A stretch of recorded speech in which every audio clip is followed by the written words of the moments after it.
Yo, I was pretty hyped for the Evil Within, but I only get something that was driving me nuts when I actually played through it out of the way. I'm assuming that this is not the case today, but I played it back in the day on the Xbox One, and it had massive, and you see them right here, just massive, massive freaking borders, and this was to try to give it a cinematic game. Well, just cinematic. No, this isn't about fucking cinematic freaking frame rates. The frame rates were awful, and they tried to increase performance by putting the fucking giant damn freaking black bars on here. That's exactly what they were doing, because it's unoptimized crap. Now, if I was to go back to play today, I would definitely look at the PC version. I don't know if you need like some mods or some shit to get rid of the bars or whatever it is. Hopefully all that crap got patched out like years ago. Take all of this bars and shit frame rate out of the way, and then I actually really liked the Evil Within.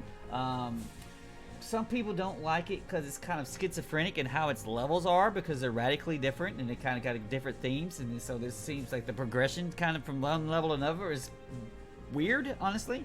I actually like that. I like the way, because it tied into what is going on as far as a story is concerned, and this is by Tangle Works. It's by Shigami Mikami or whatever his name is, who's made Resident Evil, and he's giving you this is his new Resident Evil without the license. It says Resident Evil, and he's giving you throwbacks to those games, and you pick up on those throwbacks as you're going through. Like, you'll have a mansion scene and you'll have a house scene and stuff like that. It's very good in that respect, and I liked going back and forth between the different areas. Well, I mean, you don't go backwards, you go forwards. But there's all kinds of like crazy damn ways that they could do it, and there's some gimmicky kind of stages, but for the most part, besides some quick, I think there was some quick timey type shit that gets killed a lot, but for the most part I liked it.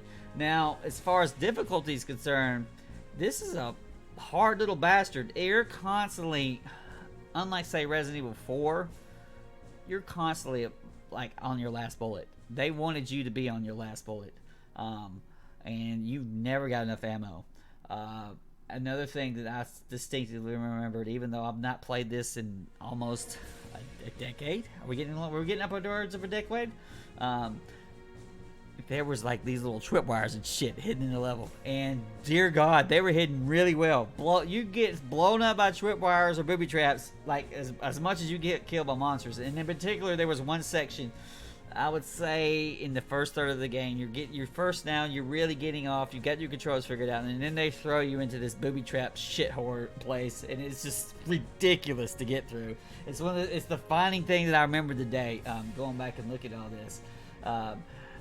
I, one of these days, want to go back play through the first one again. I've never went to the DLC, did the DLC, play it on Steam, or whatever the hell where it runs correctly, and then go through and play through the Evil Within 2, which I hear is a lot different, but it's one of those games where I felt like I wanted to go back through and hit Evil Within 2, because I actually liked this one a pretty good bit.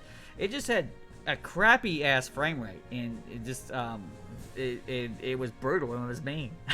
It's just, but you know what? That's my thing. I like the brutality and the meanality. All right, and so I don't even remember this guy's name, honestly, but it was a good game. It was a good game from a gameplay perspective, and I hear that Evil Within 2 is not so good. It's okay, and I hear that the latest one they've done was this Ghost. I think it's Ghostwire Tokyo. I hear that's just fucking crap Ubisoft shit game. I don't know why they did that, but Shinjami Mikami Dami still puts out some pretty good shit, and I really enjoyed this. All of the different areas. Big Kitty loved the different areas. Brian loved it. Was really stingy about bullets. There's a point where that can become oppressive, and it was here to the point where you're out of shit, and there's fuckers after you, and you have to go find some stuff to level. That's always a little frustrating, because you're like, man, I ain't got no bullets. He's like, you didn't let me get no bullets to fight this guy. It's like, no, you kind of have to go through the area and find that shit. And you've seen that actually more happening in Resident Evil 2 remake. So it's like, so Capcom actually followed some of this stuff. But the oppressive, constantly worried about each bullet you got going on is that's my jam for Resident Evil games. And dude, this is pretty good. I I would love some co-op or something in here, but it's just a little bit too much to ask for. Geez, now that I should have looked up and seen how it handles these days. But when it came out, it just had frame rate problems out the ass, and that actually hindered this experience for me at the time. But I did enjoy it, and I think it came out when Xbox One and PS4 were kind of desperate for games. These days, we'll see what they're going to do, because now this is owned by Microsoft. So, but I don't think this is something that should be forgotten about. It might not have done the numbers that they were looking to do, but I really enjoyed The Evil Within.